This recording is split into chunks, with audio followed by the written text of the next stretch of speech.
બનાસકાંઠાના નગર તેરવાડા ગામમાં મોતીસા દરબાર રહેતા હતા.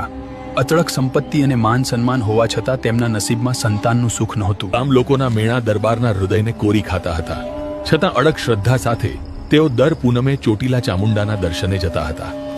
એક પૂનમે દરબાર ચોટીલાના શિખરે રડી પડ્યા અને પોકાર કર્યો, હે માં. મધરાતે ચમત્કાર થયો. સપનામાં આવી ચામુંડામાં બોલ્યા, દરબાર, તારે ત્યાં 2 દીકરીઓ થશે.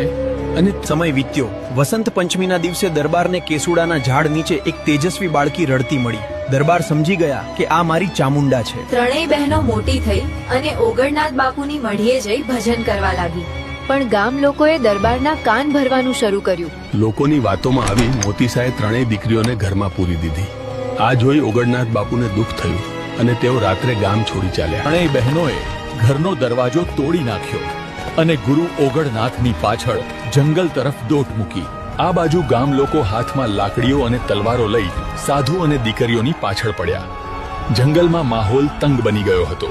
ઓગણનાથ બાપુએ ત્રીજી દીકરીના માથે હાથ મૂકી આશીર્વાદ આપ્યા અને કહ્યું, બેટા, હજુ તારે ઘણા કામ કરવાના છે. ગામ લોકો ચહેરમાને પકડીને પાછા ઘરે લાવ્યા.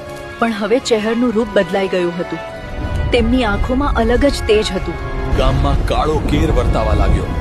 ડરી ગયેલા ગામ લોકોએ પાપ કરવાનું વિચાર્યું અને ચહેરમને મારી નાખવાનું કાવતરું ઘડ્યું. પાણી ભરવાના બહાને સગા કાકાના દીકરાઓ માને ગંગાજળિયા કૂવે લઈ ગયા અને પાછળથી ધક્કો મારી કૂવામાં ફેંકી દીધી. પણ આ તો જગદંબા હતી.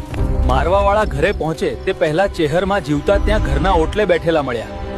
આ એમનું પહેલું સત હતું. ક્રોધે ભરાયેલા દેવી બોલ્યા, હું નગર તેરવાડાની ચહેર છું. જે ભાગી જશે તે બચશે, બાકી આ નગરનું હું તગર કરી નાખીશ. એ દિવસે ચહેરમાં એ નગર તેરવાડાનો વિનાશ કર્યો અને ક્રોધાગ્નિ સાથે ચુવાડ પંથક તરફ પ્રયાણ કર્યું. રસ્તામાં પાટણના હાજીપીરે વિનંતી કરી, દેવી, મારા પાટણને બચાવી લેજો. માં એ વાત માની રસ્તો બદલ્યો, પણ એક શરત રાખી. વોરવાડમાંથી નીકળતા કોઈએ મશ્કરી કરી ને માએ પોતાની ડાબી આંખ ખોલી આખો વિસ્તાર ભસ્મીભૂત કરી નાખ્યો. અંતે મરતોલી મુકામે વરખડીના ઝાડ નીચે માએ વિસામો લીધો અને ત્યાં જ પોતાની શક્તિ સ્થાપિત કરી. આજે પણ મરતોલીમાં ચહેરમાં હાજરા હજુર છે. મિત્રો, ઇતિહાસ ગમ્યો હોય તો જય ચહેરમાં લખી વિડીયો શેર જરૂર કરજો.